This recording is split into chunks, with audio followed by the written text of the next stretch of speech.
जय हिंद। नमस्कार साथियों, कैसे हैं आप सभी लोग। उम्मीद करते हैं कि आप सभी लोग अच्छे होंगे। और साथियों, आप सभी लोग की तैयारी जो है बिल्कुल ही अच्छी तरीके से चल रही होगी। तो साथियों, आज की इस क्लास में हम सभी लोग जो है बिहार बीएड इंट्रेंस एग्जाम 2026 के लिए जो है टॉप ऐसे इंपोर्टेड और चुनिंदे प्रश्नों को देखेंगे, जो कि साथियों आपके 7 जून के एग्जाम के लिए काफी ही इंपोर्टेंट है।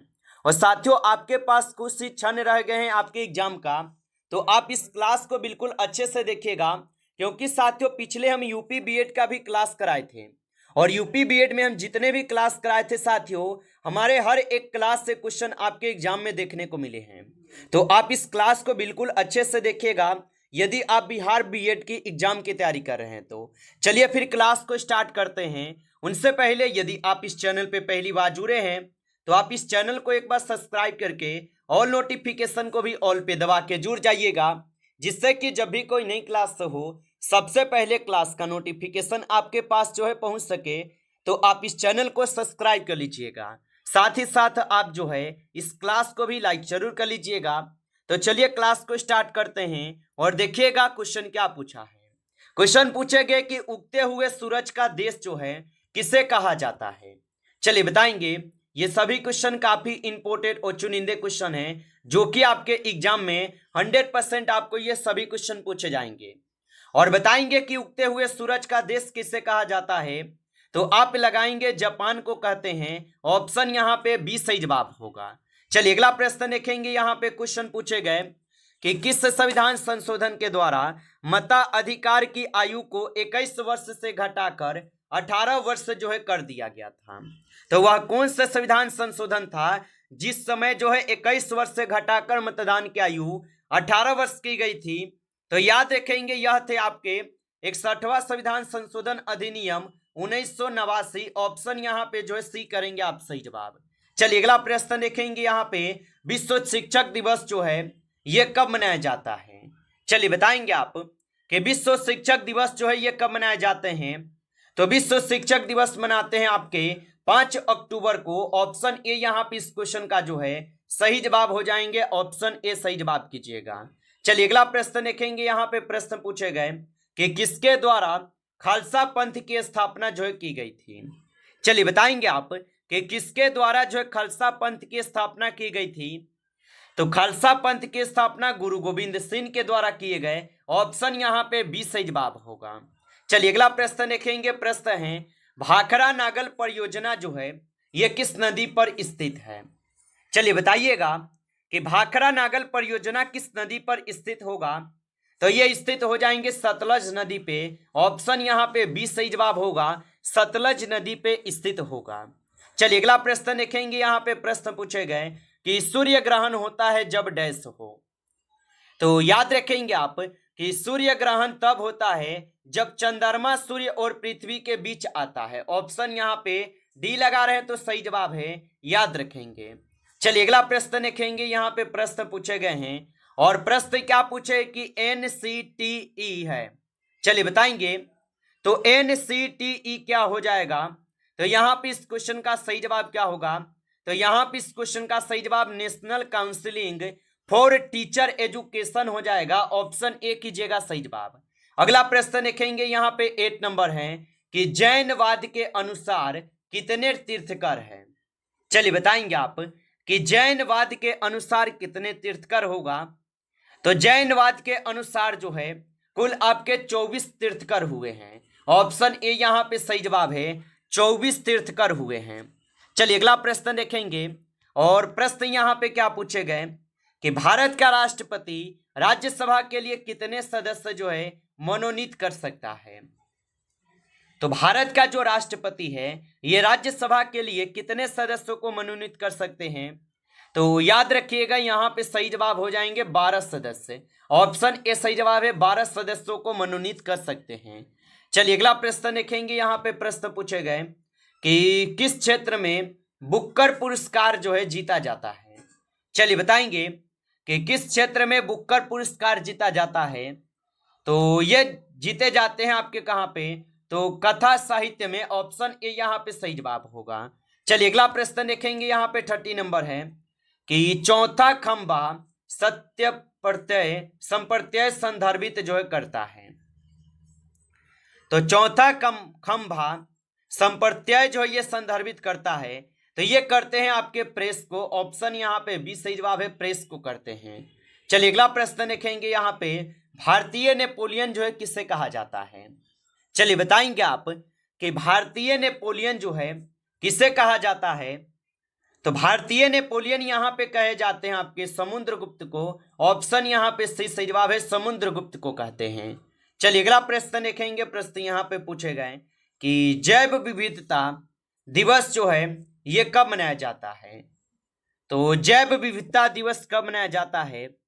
तो जैव विविधता दिवस जो है ये मनाए जाते हैं कब? तो ये मनाए जाते हैं आप सभी लोग का 22 मई को। ऑप्शन यहाँ पे जो है 20 सही जवाब है, 22 मई को मनाए जाते हैं।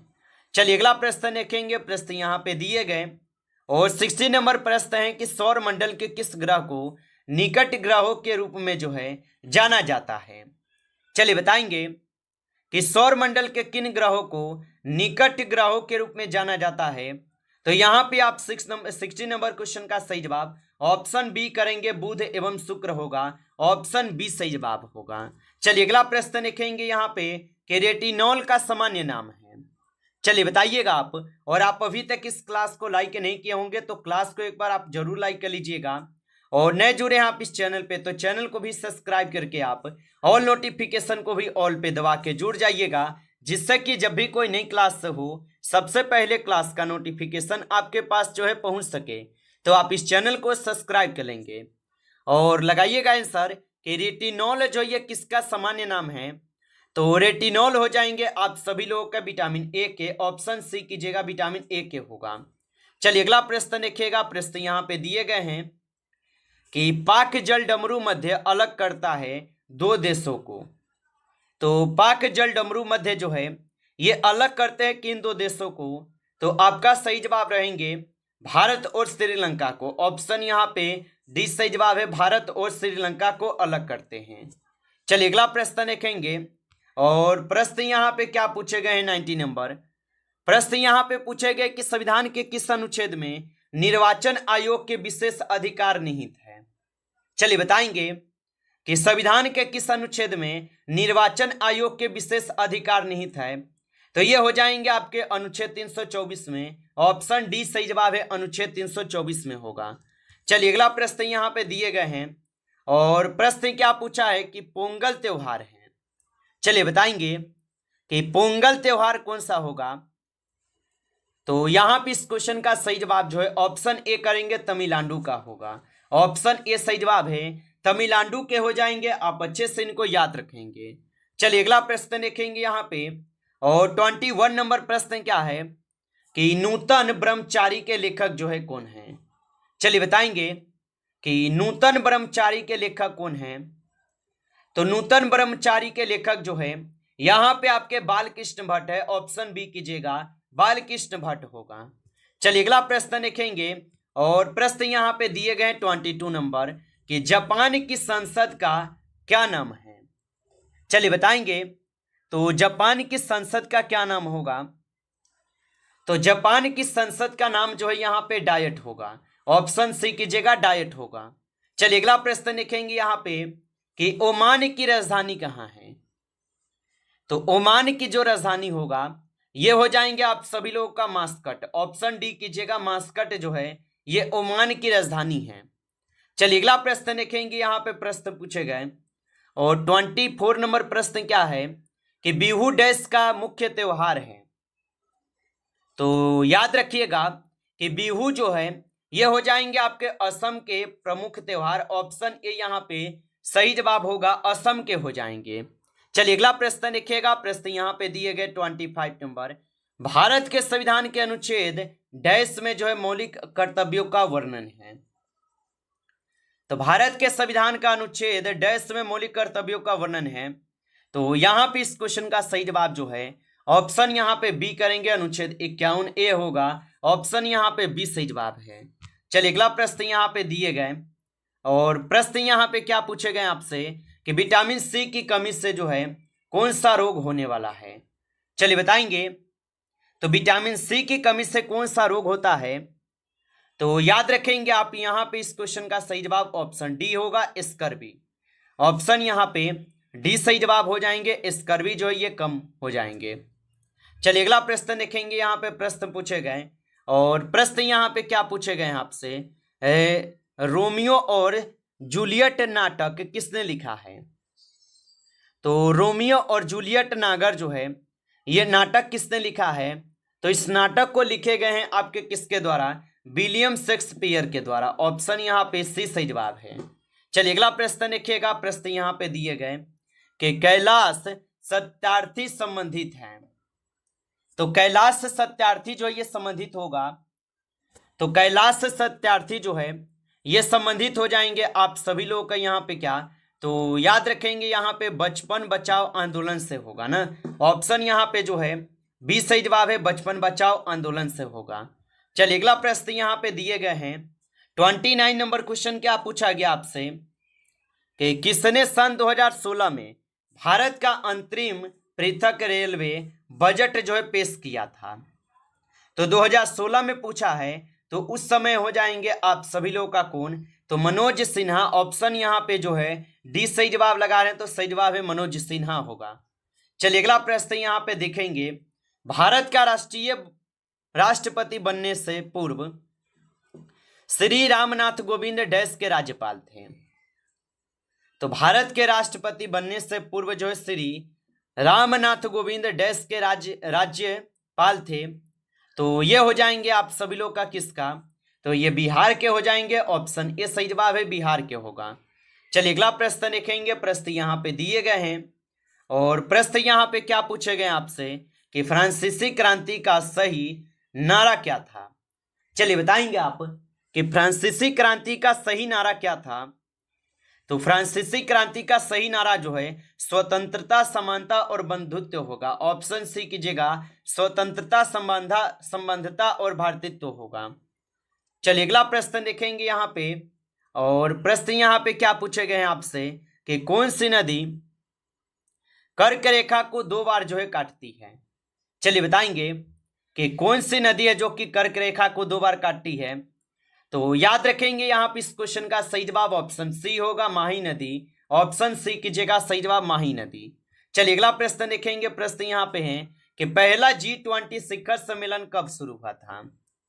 तो पहला G20 शिखर सम्मेलन जो ये शुरू हुआ था, ये शुरू कब हुए थे, तो 2008 में।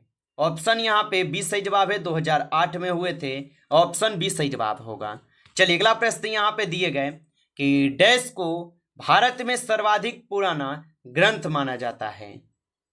तो डैश को भारत में सर्वाधिक पुराना ग्रंथ माना जाता है।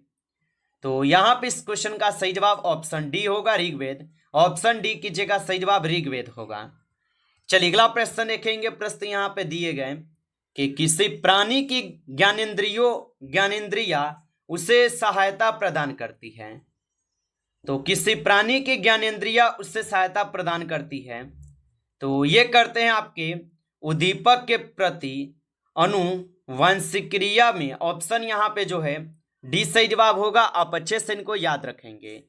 नमस्कार साथियों, इस क्लास में आपके टॉप 35 क्वेश्चन थे जो काफी इंपॉर्टेंट क्वेश्चन थे। साथियों यदि आपको क्लास अच्छा लगा हो तो आप इस क्लास को लाइक करेंगे। नए जुड़े हैं आप इस चैनल पे तो चैनल को भी सब्सक्राइब करके ऑल नोटिफिकेशन को ऑल पे दबा के जुड़ जाइए, जिससे कि जब भी कोई नई क्लास हो सबसे पहले क्लास का नोटिफिकेशन आपके पास जो है पहुंच सके। तो आप इस चैनल को सब्सक्राइब कर लीजिएगा। चलिए फिर मिलते हैं आपसे एक नेक्स्ट टॉपिक के साथ। तब तक के लिए जय हिंद, जय भारत।